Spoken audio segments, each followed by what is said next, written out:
Perkenalkan, nama saya Galib Sabrada Bababian. Setelah kemarin kita membahas sejarah internet, sekarang kita akan membahas tentang model infrastruktur jaringan. Yang pertama adalah pengertian infrastruktur jaringan itu sendiri. Infrastruktur jaringan adalah pondasi yang memungkinkan perangkat komputer, HP ataupun server saling terhubung. Maksudnya, infrastruktur jaringan itu ibarat jalur atau jalan raya bagi data agar bisa berpindah dari satu perangkat ke perangkat lain. Bisa diibaratkan seperti jalan raya untuk lalu lintas data. Sama seperti mobil yang butuh jalan, data juga butuh jalan supaya bisa mengalir. Tanpa infrastruktur jaringan, internet dan komunikasi digital tidak akan berjalan. Artinya, kita tidak akan bisa mengakses internet, email, atau sosial media. Komponen utama infrastruktur jaringan yaitu ada 3, perangkat keras atau hardware, perangkat lunak atau software, dan yang 3 sumber daya manusia. Yang pertama adalah perangkat keras. Perangkat kerasnya sendiri terdiri dari router, yaitu pengatur lalu lintas data, seperti polisi lalu lintas yang mengarahkan kendaraan ke jalur yang benar. Switch atau hub, penghubung antar perangkat dalam jaringan lokal ibarat terminal tempat kendaraan berkumpul. Kabel ataupun wireless, jalur fisik atau aliran data seperti jalan raya atau jalur udara.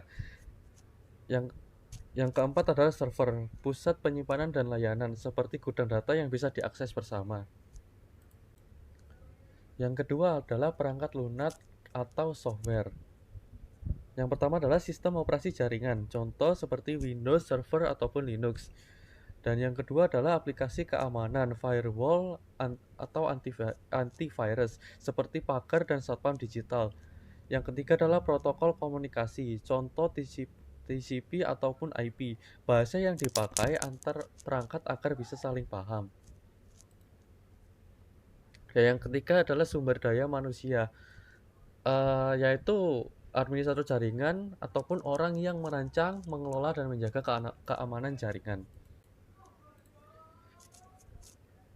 Model yang selanjutnya adalah model infrastruktur jaringan. Yang pertama adalah LAN atau Local Area Network, jaringan kecil terbatas di area tertentu, seperti kantor, rumah, dan sekolah. Kelebihannya adalah kecepatan tinggi dan biaya yang rendah. Yang kedua adalah MAN, Metropolitan Area Network, jaringan yang lebih luas mencakup satu kota atau wilayah tertentu.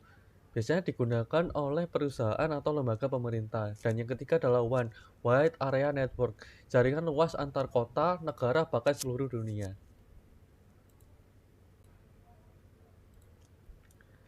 Yang selanjutnya adalah topologi jaringan atau bentuk koneksi. Yang pertama adalah bus. Semua perangkat dihubungkan dengan satu jalur utama. Sederhana, tapi jika jalur rusak, semua perangkat bisa terputus.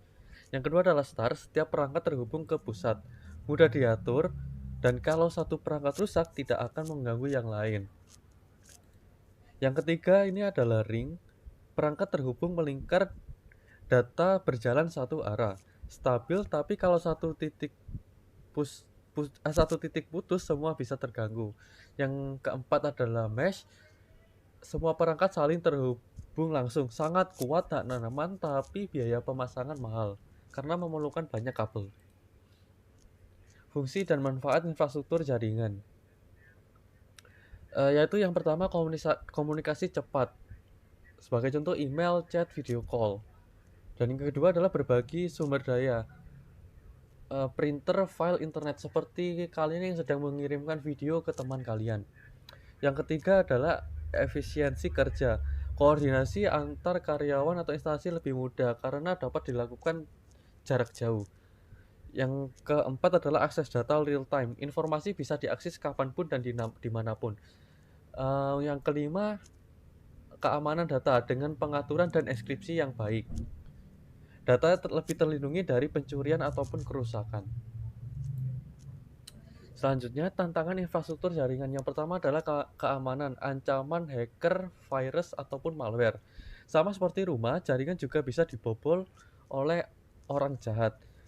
Yang kedua adalah biaya, instalasi dan perawatan bisa mahal, terutama untuk jaringan skala besar. Yang keempat, kecepatan dan stabilitas, tergantung kualitas perangkat dan jaringan. Misalnya internet lemot karena perangkat tua atau sinyal buruk. Yang keempat adalah ketergantungan tinggi. Jika jaringan mati, banyak aktivitas terganggu karena internet sendiri ini sudah seperti listrik. Jika listrik mati, maka hampir 90% kegiatan tidak bisa dilakukan lagi. Oke, untuk kesimpulan, infrastruktur jaringan adalah tulang punggung dunia digital. Semua aktivitas online kita bergantung pada jaringan. Ada berbagai model seperti LAN, MAN, WAN dengan fungsi sesuai skala dari rumah, kota sampai dunia. Infrastruktur yang baik sama dengan komunikasi yang lebih cepat, aman dan efisien. Tanpa jaringan, kehidupan modern seperti internet, e-banking, sosial media tidak akan bisa berjalan.